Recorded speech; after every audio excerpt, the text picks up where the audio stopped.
مولاي صل وسلم دائما أبدا على حبيبك خير الخلق كلهم. خوش آمدید ناظرین، بات ہو رہی تھی کہ رسول اللہ صلی اللہ علیہ وسلم نے خطبہ حجت الوداع کے موقع پر فرمایا کہ تم سب آدم کی اولاد ہو اور آدم کو مٹی سے بنایا گیا۔ مولانا، آپ نے یہ جو فرمایا غیر مسلموں کے ساتھ سلوک کے بارے میں، آج تو بڑی بدقسمتی یہ ہے کہ ہم آپس میں، غیر مسلم تو علیحدہ رہے، ہم آپس میں بھی ایک دوسرے کی بات کو سننے برداشت کرنے کو تیار نہیں ہے۔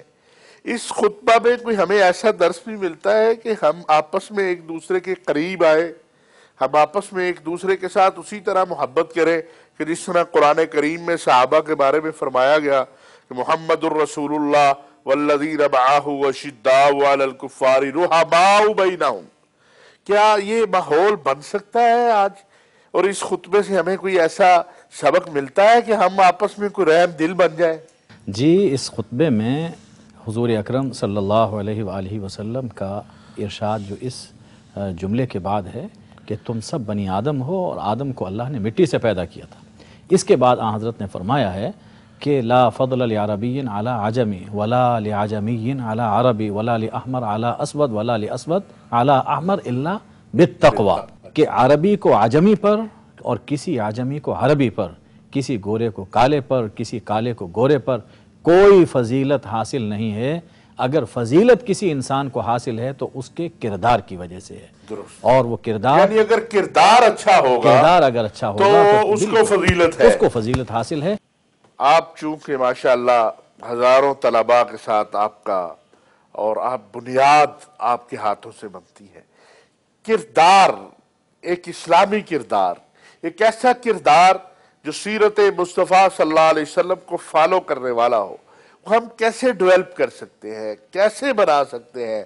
اس خطبے کی روشنی میں اور آپ کے جو تجربات ہیں ان کی روشنی میں کچھ ہمیں بتائیے کہ ہم اپنی نوجوان نسل کو جو ہے وہ ایسے سانچے میں کیسے ڈال سکتے ہیں کہ ان میں تحمل، بردباری، برداشت یہ پیدا ہو، وہ ایک سچے اور اچھے مسلمان ہو، نہ کہ ایک ایسا مسلمان کہ جو انتہاؤں کا قائل ہو، جس کے ہاں اعتدال کا رویہ ہی نہ ہو، اگر وہ دائیں طرف چلے تو انتہا کو پہنچ جائے، بائیں طرف چلے تو انتہا کو پہنچ جائے۔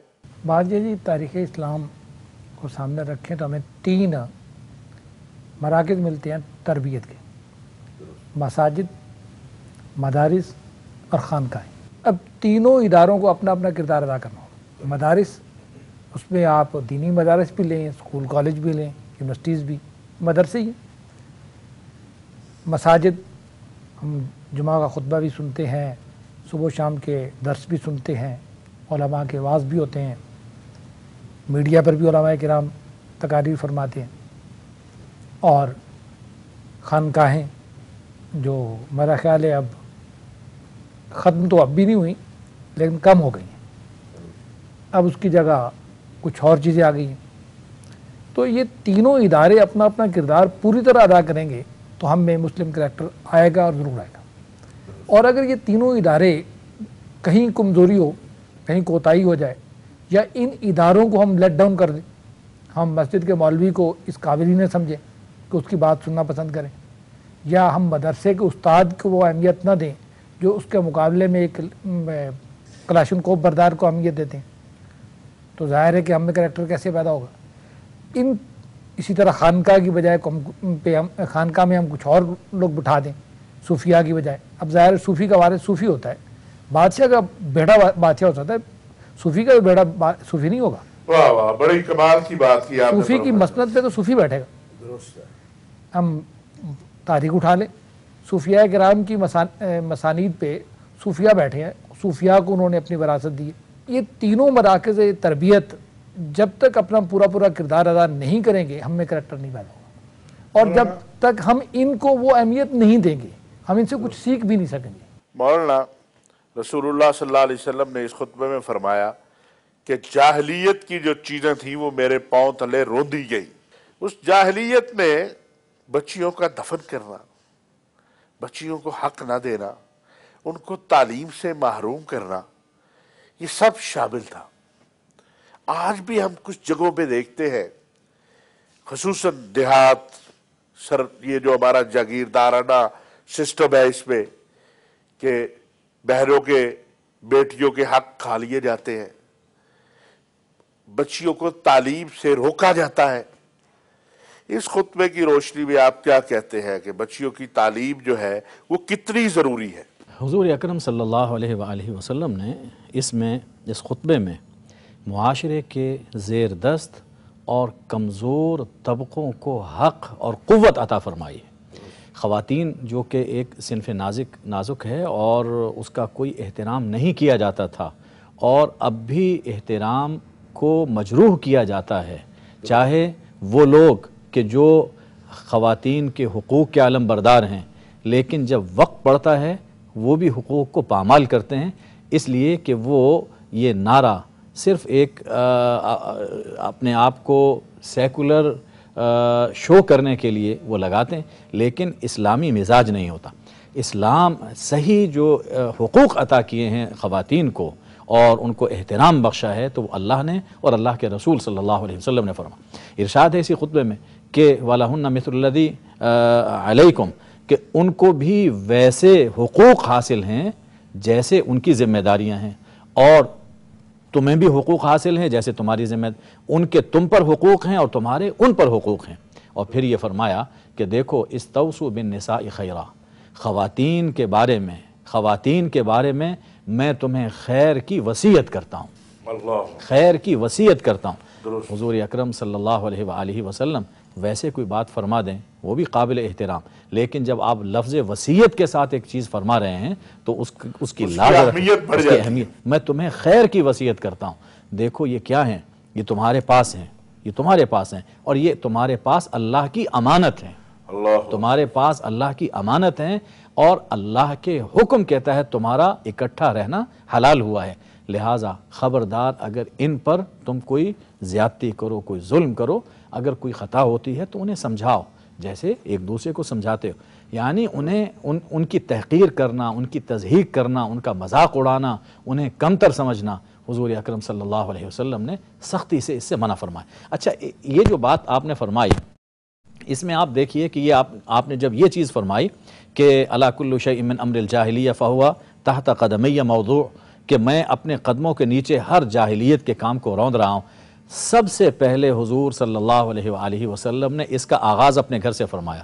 چنانچہ جو سود ختم کیا تھا تو فرمایا کہ عباس ابن عبد المطلب کا سود وہ میں ختم کر رہا ہوں، اور جو جاہلیت کے خون کے دعوے تھے، سب سے پہلے جو اپنے ہاشمی گھرانے کا ایک خون کا دعویٰ ہے میں اسے معاف کر رہا ہوں۔ یعنی اس میں حضور اکرم صلی اللہ علیہ وآلہ وسلم نے ہمیں یہ بات سمجھائی کہ جو بڑا ہے اسے دوسروں کے لیے نمونہ بننا چاہیے، اور اصلاح کا آغاز اپنے گھر سے کرنا چاہیے۔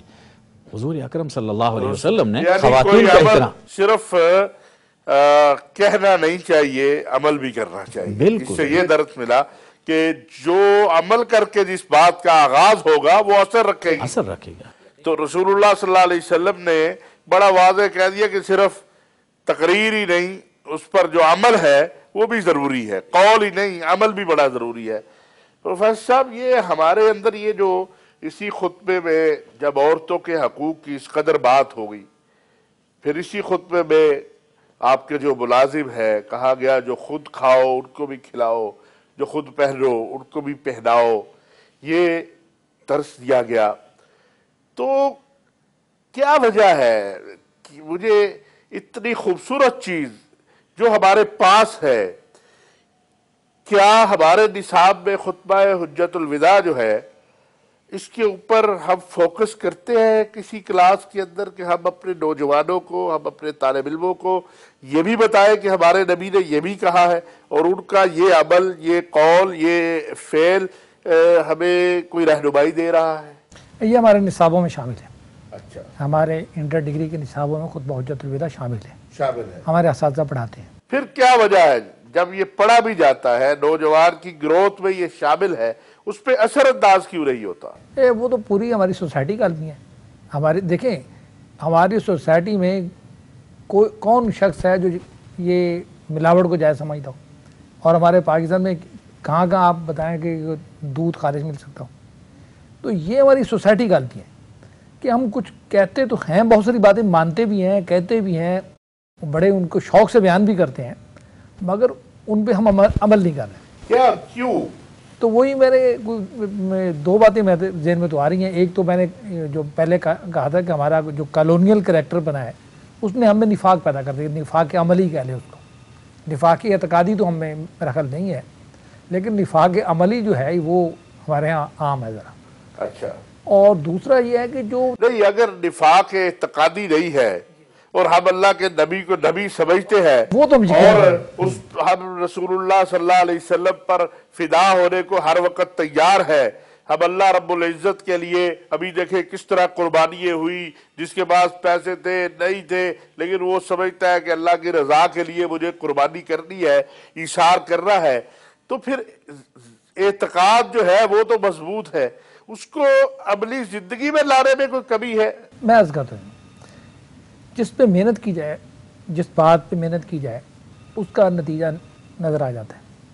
اب ہمارے معاشرے میں پچھلے کئی سالوں سے بہت ساری چیزوں پہ محنت ہو رہی ہے، اور جن چیزوں پہ محنت ہو رہی ہے ان باتوں کے عملی نتائج بھی آپ کو نظر آئیں گے۔ مثال کے طور پر تبلیغی جماعت والے محنت کر رہے ہیں تو اس کے نتائج بھی آپ کے سامنے ہیں۔ جہاد کے سلسلے میں محنت ہوئی تو وہ بھی آپ نے دیکھ لیا۔ اسی طرح بعض معاملات میں لوگوں کو جذباتی کیا گیا ہے اور تواتر سے جذباتی کیا گیا، لوگ جذباتی ہیں۔ تو جن پرائرٹیز کو ہماری مساجد اور مدارس میں ایمفیسس کیا گیا جن باتوں پر، ان کے نتائج تو نظر آتے ہیں، اور جن باتوں پر ایمفیسس نہیں ہوا ان کے نتائج ہمیں نظر نہیں آتے۔ یہ جو جذباتی انداز ہم اختیار کر لیتے ہیں، بالکل مکالمے کی بات ہی نہیں رہ جاتی، مجادلے پہ آ جاتے ہیں ہم، اس سے کیسے نکلا جا سکتا ہے؟ کیا رسول اللہ صلی اللہ علیہ وسلم نے کہیں پہ اس خطبے میں تحمل برداشت کا بھی کوئی درس دیا ہے؟ جی، آپ کا تو خطبہ اسی تحمل اور رواداری کی یہ تعلیم دے رہا ہے۔ انسانی حقوق کی اس میں آپ نے بات کی ہے، چاہے وہ مسلمان ہوں یا غیر مسلم ہوں، تو جب سب کو آپ حق ادا کر رہے ہیں، سب کی جان مال عزت آبرو کا تحفظ عطا فرما رہے ہیں، تو یقیناً اگر کسی بات میں اختلاف ہو، اور اختلاف ہونا انسان کی فطرت میں داخل ہے، بھائیوں میں اختلاف ہے، باپ بیٹے میں اختلاف ہے، لیکن اس کا معنی یہ نہیں ہے کہ انسان اتنا جذباتی ہو جائے کہ اس پر فائر کر دے اور اس کو قتل کرنے پر تل جائے، اس کی بے عزتی کرے، اس پہ فتوی لگا دے گا۔ بالکل، یہ ہرگز جائز نہیں ہے۔ اسی طرح جس سے بھی اختلاف ہے، مذہبی طور پر اختلاف ہے اور کسی بھی نوعیت کا ہے، تو اس کا احترام رکھتے ہوئے اختلاف کرنے کی ہمارے اسلاف نے اور خود حضور اکرم صلی اللہ علیہ وسلم نے ہمیں اس کی تلقین فرمائی ہے۔ بہت شکریہ مولانا آپ کا، پروفیسر صاحب آپ کا۔ ناظرین، آپ نے گفتگو سنی ہمارے مہمانوں کی۔